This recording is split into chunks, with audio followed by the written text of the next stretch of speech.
김병주 의원님. 네, 법무부 차관님 나와주세요. 네. 이쪽으로 좀 나와주면 얼굴이 이쪽은 보이질 않네. 네. 오늘 오전에 내란숙의 윤석열이가 드디어 체포가 됐습니다.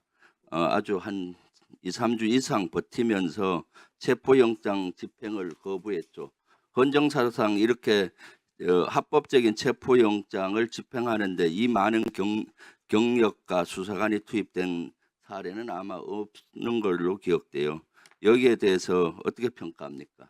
네, 체포영장 집행 과정에서 국가기관 간 의견 조율 과정에서 여러 가지 혼선이 빚어진 점에 대해서는 안타깝게 생각을 하고 이 체포영장 집행 계기를 통해서 형사사법 시스템이 빨리 안정을 찾기를 기대합니다. 이런데도 불구하고 오늘 그 체포영장 발부돼서 잡혀가면서조차 윤석열은 대담을 그 언론에 발표했는데 자기가 잡혀가는 것은 불법의 불법이다. 법치가 무너졌다. 유혈 사태를 막기 위해서 공수처 수사는 자기는 그 받아들일 수 없지만은 유혈 사태를 막기 위해서 한다. 이 대담 보셨죠? 네, 언론 통해서 확인했습니다. 어떻게 생각하세요? 기본적으로 체포영장 집행 과정에서 공수처 측 주장과 그다음에 경호처 측 주장이 상반되는 부분이 있고 이 부분은 궁극적으로 사법부에서 판단한 문제로 생각을 하고요. 이 부분이 하여튼 법리적인 부분에 있어서 다소 이견들이 있었던 부분들이었는데 본인이 그러한 행동이 불법이잖아요. 본인의 체포영장 발부를 거부했던 주장은 네, 그 자리에 계시고요. 이번에 12.3 비상계엄은 그야말로 위헌위법적이고 내란 친위 구태타입니다. 이번에 계엄 조건이 제대로 이루어지지 않았어요. 헌법 77조에는 대통령은 전시사변 이에 준하는 국가 비상사태 계엄을 한다고 했습니다. 조태용 국정원장님, 예, 그날 12월 3일 NSC 열지 않았다 했죠? 네, 열리지 않았습니다. NSC를 열 정도의 사항은 없었죠, 그날은? 그 북한의 무슨 그날은 없었죠. 북한의 남침 위험성이라든지 하는 건 없었습니다. 네. 그리고 그날 국무회의에 참석하라고 어디서 연락받았나요? 대통령실에서 연락을 받았습니다. 아니, 뭐 할 때 연락받았나요? 무슨 말씀인지 잘 모르겠어요. 저녁에 퇴근했고 난 다음에 연락받았나요? 그렇습니다. 그래, 퇴근할 정도로 그날은 평온한 날이었습니다. 실제 아주 평온한 날이었는데 전시도 아니고 사변도 아니고 이에 준하는 국가 비상사태도 아닙니다. 법무부 차관님, 이것은 완벽히 헌법 77조와 계엄법 2조 위반한 것이죠? 이 부분은 곧 법원 그리고 이제 헌법재판소에서 판단할 부분이고 기본적으로 이 부분에 대해서는 앞으로 약간 법리적인 부분에서 여러 가지 주장이 있을 걸로 압니다만 일반적인 사항은 아니라는 정도까지만 말씀드리겠습니다. 일반적으로 상식으로 여기 항목은 맞지가 않는 거죠. 삼척동자 초등학생한테 물어도 알 수 있는 건데 뭘 법리적입니까? 계엄 절차도 위반을 했습니다. 두 번째 슬라이드 보세요. 계엄 절차는 헌법에도 있고 법에도 보면은 국방부 장관이나 행안부 장관이 건의하는데 이건 맞고 국무회의 심의를 거쳐서 대통령이 발령해야 되는데 심의 제대로 하지 못했습니다. 그 국무총리님, 이거 세모 정도 되면 되겠죠? 네, 전혀 실체적 X로 하고 싶은데 절차적 위원들이 다 모여서 거기 했기 때문에 세모 정도 했습니다. 법을 위배한 겁니다. 계엄 사령관도 마찬가지 국방부 장관이 건의해서 국무회의 심의를 하도록 했는데 이때 계엄 사령관은 누군지조차도 몰랐죠. 국무총리님.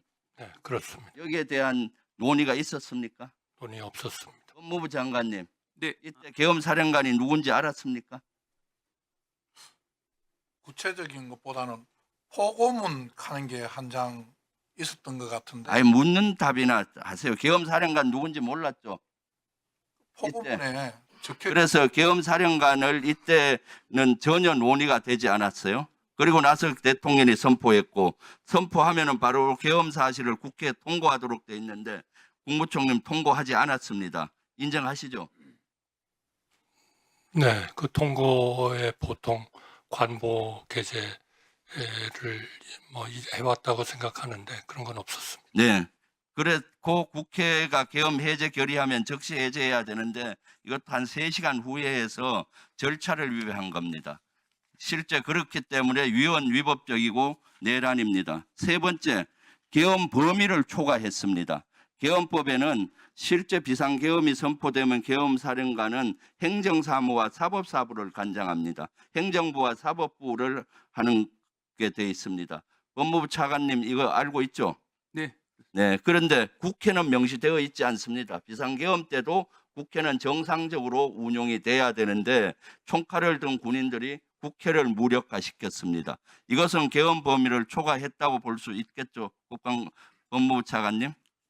기본적으로 이런 내용을 주된 범죄 사실로 해서 김영웅 전 국방부 장관 비롯해서 여러 이 피의자들에 대한 영장이 발부된 것으로 알고 있고 나중에 재판 과정에서 이 부분에 대한 사법적 판단이 있을 것으로 생각하고 있습니다. 아이, 심플하게 답변하세요.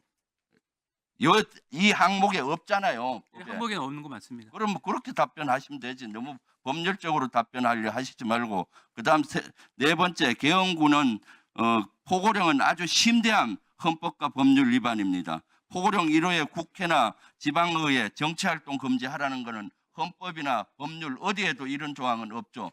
법무차관님. 그래야 한 거예요. 네, 헌법에 명확한 근거 규정이 있는 것은 아닙니다.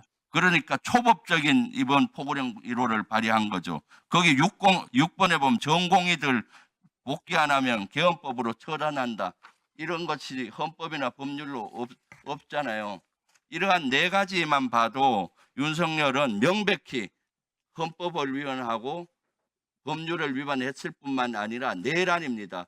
국가의 위헌일 뿐만 아니라 실제 국가기관을 무능화시켰기 때문에 내란이고 친위 쿠데타가 명확합니다.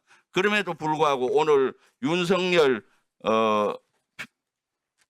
변호인이 포고령은 옛날에 대통령이 국회 해산권이 있을 40-50년 전에 거를 잘못 뺏겼었다라고 얘기합니다. 그런 발언을 했는지 여부는 제가 확인을 못했습니다만, 네네. 뭐 그분에 대한 평가를 제가 뭐 하는 거는 뭐 적절하지 않은 것으로 보입니다. 네. 대한민국 진짜 코미디언 아니에요?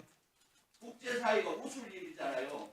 40-50년 전에 헌법에 했던 포고령 그거 뺏겨서 잘못했다. 변호인이 하는 답변이 이게 맞나요?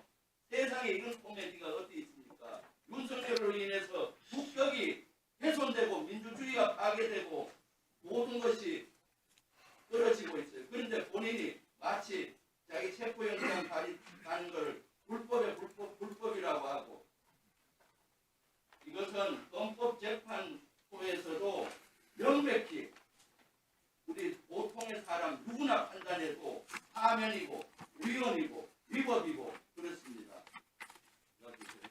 네, 수고하셨습니다.